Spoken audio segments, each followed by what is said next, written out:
Pierre said a few things that I think you'd expect a conservative to say, calling for the end to DEI programs in Canada, for the budget deficit not to surpass $42 billion. Of course, I'd love your take on the accusations of the RCMP as well. Your thoughts on Pierre's comments over the weekend?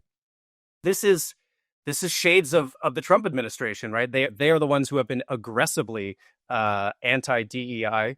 I think it's ironic, given that their cabinet is probably the least meritorious in American political history. You have daytime television hosts as the Secretary of Defense, but we do need a conversation around how we get more diversity, more inclusion of all kinds into the workforce. But just throwing the baby out with the bathwater here and kind of following the Americans down a pretty dangerous road doesn't strike me. It strikes me as a way to win over conservative supporters ahead of a leadership vote. It's red meat for the base. Yep. But as far as helping govern Canada and deliver the kind of excellence we need in our public service, no, it seems wildly off-base to me. I'll tell you why I have an issue with what Mr. Poilievre said.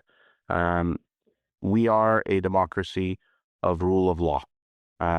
Therefore, the leader of the opposition, prime minister in waiting, cannot just throw out there that we should be jailing a former prime minister, that the RCMP covered up evidence, and that the RCMP leadership is reprehensible.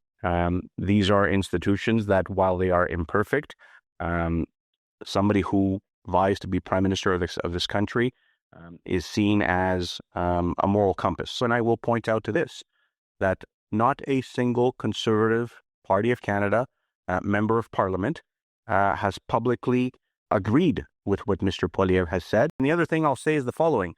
Justin Trudeau's gone. He's somewhere on the beach with Katy Perry.